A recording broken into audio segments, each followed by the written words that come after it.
Mona Lisa painting. ఈ painting గురించి చాలా మంది వినుంటారు. అసలు ఈ పెయింటింగ్ ఎందుకు ఇంత ఫేమస్ అయింది? ఈ పెయింటింగ్ ని ఒకసారి అబ్జర్వ్ చేస్తే మనకు కొన్ని విషయాలు తెలుస్తాయి. ఈ పెయింటింగ్ మనం ఎటువైపు నుండి చూసినా అందులో ఉన్న సబ్జెక్ట్ మీ వైపు చూసి నవ్వుతున్నట్లుగా ఉంటుంది. సో అలా ఆప్టికల్ ఇల్యూజన్ క్రియేట్ అయ్యేలా ఈ పెయింటింగ్ ని గీశారు. ఈ పెయింటింగ్ లో ఉన్న సబ్జెక్ట్ కి ఐబ్రోస్ అండ్ ఐ లాషెస్ లేవు. ఫస్ట్ మీరు సబ్జెక్ట్ యొక్క కళ్ళని చూస్తే స్మైల్ కనపడుతుంది. తర్వాత వెంటనే లిప్స్ ని చూడగానే ఆ స్మైల్ డిసపేర్ అవుతుంది. అదే ఫస్ట్ స్టార్టింగ్ లోనే పెదాలను చూస్తే మళ్ళీ స్మైల్ కనపడుతుంది. ఇలా కూడా ఆప్టికల్ ఇల్యూజన్ క్రియేట్ అయ్యేలా పెయింటింగ్ ని గీశారు. ఈ కారణం వల్లే మోనాలిసా పెయింటింగ్ బాగా ఫేమస్ అయింది. ఈ పెయింటింగ్ ని 1503వ సంవత్సరంలో లియోనార్డో డావిన్సీ అనే ఫేమస్ ఆర్టిస్ట్ వేశారు.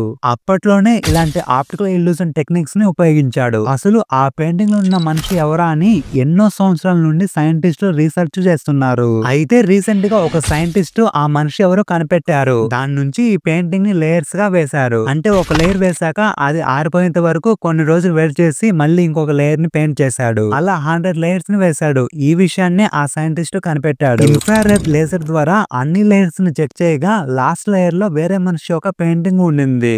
అదే ఈ painting.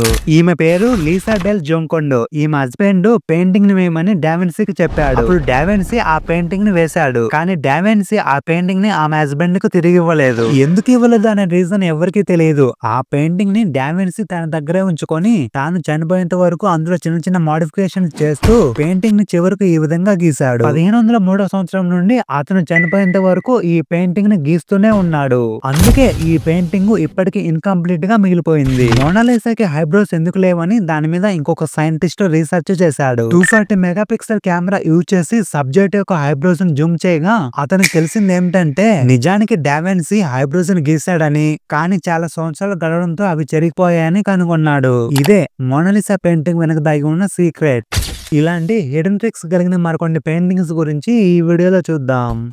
Number 2 the world fisherman painting. ఈ పెయింటింగ్ ని వేసింది హంగారీ దేశానికి చెందిన ఒక ఫేమస్ పెయింటర్. చాలా మంది పెయింటర్స్ బాగా పెయింటింగ్ వేస్తారు, కానీ ఇతను మాత్రం అంత బాగా వేయలేడు. కానీ ఇతని పెయింటింగ్ లో ఒక మంచి మెసేజ్ ఉంటుంది. సమాజానికి ఉపయోగపడే కోడ్స్ ని తన పెయింటింగ్ ద్వారా రీప్రజెంట్ చేస్తుంటాడు. అలా వేసిన పెయింటింగ్స్ లో ద వరల్డ్ ఫిషర్మ్యాన్ పెయింటింగ్ ఒకటి.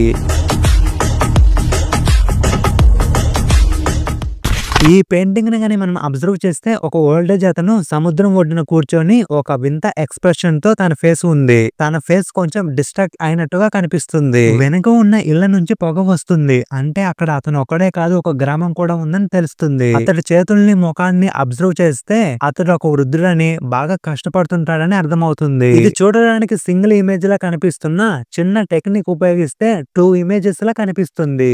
ఇప్పుడు ఈ ఇమేజ్ కి ఒక సైడ్ మిర్రర్ వ్యూ పెడదాం. అప్పుడు పెయింటింగ్ ఈ విధంగా కనబడుతుంది. ఒక వృద్ధుడు దీనంగా కూర్చొని ప్రార్థన చేస్తున్నట్లు, వెనుక సముద్రం సైలెంట్ గా ఉన్నట్లుగా కనిపిస్తుంది.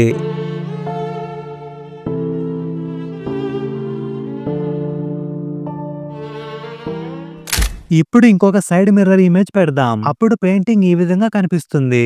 ఇంతకు ముందు దీనంగా కనిపించిన సేమ్ పర్సన్ ఇప్పుడు ఒక దెయ్యంలా కనిపిస్తున్నాడు. వెనుక సముద్రం అల్లకల్లోలంగా ఉంది. అంటే పెయింటర్ ఒక మంచి సందేశాన్ని ఈ పెయింటింగ్ ద్వారా తెలియజేశాడు. ఆ సందేశం ఏమిటంటే ప్రతి మనిషిలో మంచి చెడు రెండు ఉంటాయని తెలియజేశాడు.